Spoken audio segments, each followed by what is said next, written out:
भारत, इतनी भाषाएं, इतनी संस्कृतियां, इतने सारे धर्म, आखिर ये सब एक साथ एक देश बनकर कैसे रहते हैं?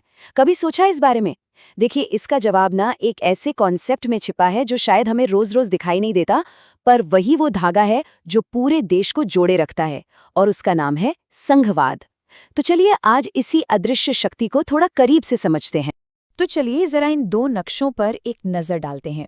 एक तरफ है 1947 का भारत, देखिए कैसा रियासतों और प्रांतों में बिखरा हुआ था, और दूसरी तरफ है आज का भारत, एक सिंगल पॉलिटिकल यूनिट। तो सवाल यही उठता है, इतने सारे बिखरे हुए टुकड़ों से एक राष्ट्र बना कैसे, और सबसे बड़ी बात, आज तक एक साथ टिका कैसे हुआ है? यही तो सबसे बड़ा चैलेंज था हमारे संविधान बनाने वालों के सामने।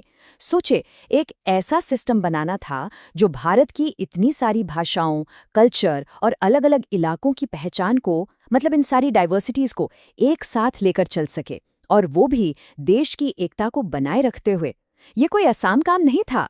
और इसी मुश्किल सवाल का जवाब था संघवाद, फेडरलिज्म। यही वो जीनियस संवैधानिक समाधान था जिसने भारत की विविधता में एकता वाली अनोखी चुनौती को एड्रेस किया। तो फिर चलिए इसमें थोड़ा और गहराई से उतरते हैं। तो आखिर ये संघवाद है क्या?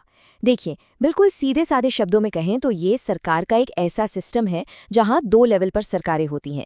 एक तो पूरे देश के लिए, जिसे हम केंद्र सरकार कहते हैं, और दूसरी अलग अलग राज्यों के लेवल पर।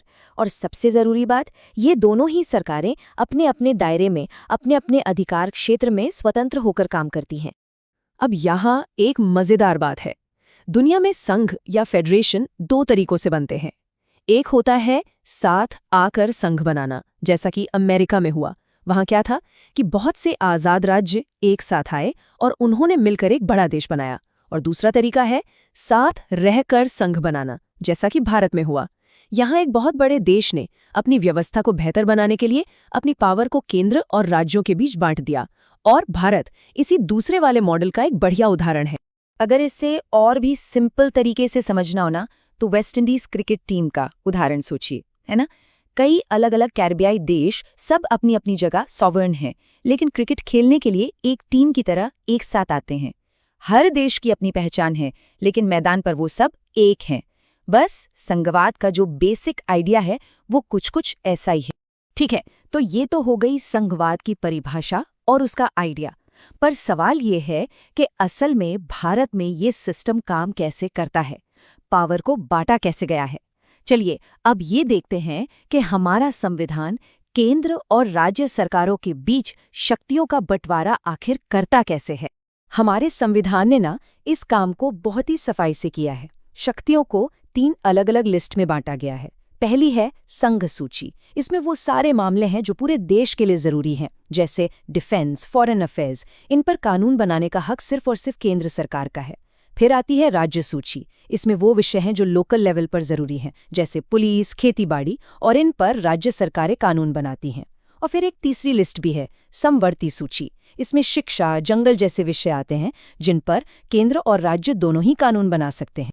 ये जो फ्लो चार्ट है, ये इन शक्तियों के बंटवारे का पूरा ब्लूप्रिंट है।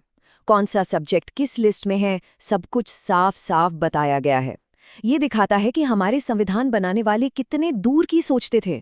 उन्होंने शासन के पूरे स्ट्रक्चर को कितना क्लियर बनाया।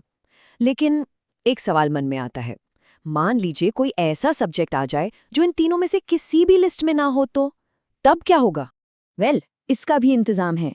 अगर कोई ऐसा मामला सामने आता है जो इन तीनों लिस्ट में कहीं नहीं है, तो उन विषयों पर कानून बनाने की पावर, जिसे अवशिष्ट शक्तियां कहते हैं, वो सिर्फ और सिर्फ केंद्र सरकार को दी गई है। और यहीं से हमें एक मजबूत केंद्र की तरफ झुकाव का पहला हिंट मिलता है। और बस यहीं पर भारतीय संघवाद की कहानी में एक ट्विस्ट आता है। यहीं उसकी सबसे अनोखी बात सामने आती है। हमारा सिस्टम है तो संघीय, लेकिन इसे जानबूझकर एक मजबूत, एक शक्तिशाली केंद्र सरकार की तरफ झुका हुआ बनाया गया है। संविधान सभा में टी कृष्णमाचारी का ये जो बयान है, ये उस वक्त की सोच को साफ दिखाता है। देखिए, देश का बंटवारा अभी अभी हुआ था, माहौल बहुत नाजुक था, तो हमारे संविधान निर्माता किसी भी कीमत पर देश को और टूटने से बचाना चाहते थे, और उन्हें लगा कि इसके लिए एक मजबूत केंद्र का होना बेहद जरूरी। और ये मजबूत केंद्र सिर्फ एक सोच नहीं थी, इसे संविधान में बाकायदा जगह दी गई।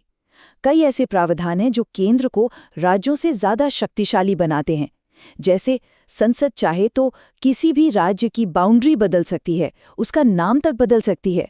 इमरजेंसी लग जाए तो सारी पावर सीधे केंद्र के हाथ में चली जाती है। और तो और राज्यों में केंद्र का भेजा हुआ राज्यपाल, उसके पास भी बहुत अहम शक्तियां होती हैं। एक और बहुत जरूरी बात, हमारे संविधान का अनुच्छेद 1 भारत को राज्यों का संघ कहता है, न कि राज्यों का परिसंघ।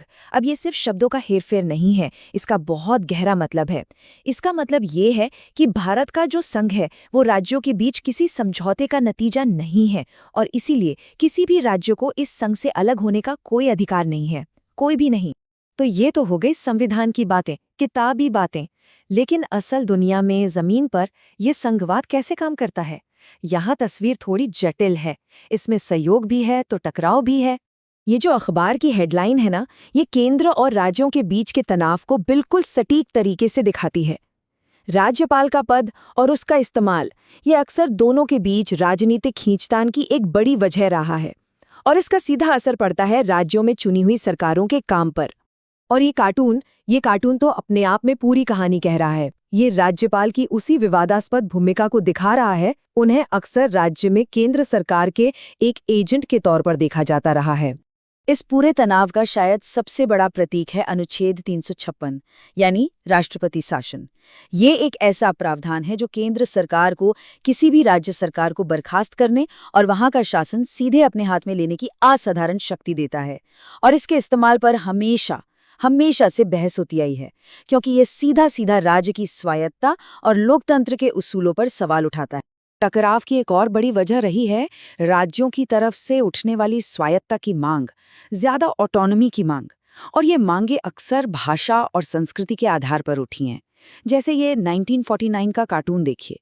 ये उस दौर की कहानी बताता है जब राष्ट्रभाषा के सवाल पर संविधान सभा में कितनी जबरदस्त खींचतान चल रही थी।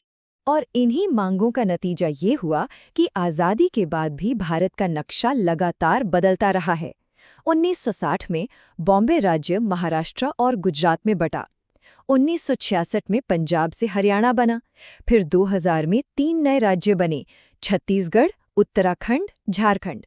और 2014 में तेलंगाना बना।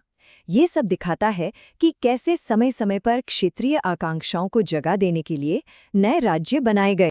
इसी सिलसिले में एक और अनोखा मामला था जम्मू और कश्मीर का। अनुच्छेद 370 के तहत इसे एक विशेष दर्जा मिला हुआ था, जो भारतीय संघ में इसकी एक अलग जगह बनाता था। साल 2019 में इस अनुच्छेद में बदलाव किए गए और इस विशेष दर्जे को खत्म कर दिया गया, जिससे केंद्र के साथ जम्मू और कश्मीर के रिश्ते की पूरी डायनामिक्स ही बदल गई। तो कुल मिलाकर हमने क्या देखा? यही कि संघवाद कोई सूखी किताबी थ्योरी नहीं है। ये एक जीती जागती लगातार चलने वाली प्रक्रिया है। ये सहयोग और टकराव के बीच बैलेंस बनाने का एक निरंतर प्रयास है। वही धागा है जो भारत को एक साथ बांधे हुए है। पर जैसे जैसे भारत बदल रहा है, आर्थिक रूप से, सामाजिक रूप से, ये सवाल और भी बड़ा होता जा रहा है कि केंद्र और राज्यों के बीच शक्ति का ये जो नाजुक सा संतुलन है, भविष्य में इसका क्या होगा? ये एक ऐसा सवाल है जिसका जवाब ही भारत के आने वाले कल की कहानी लिखेगा।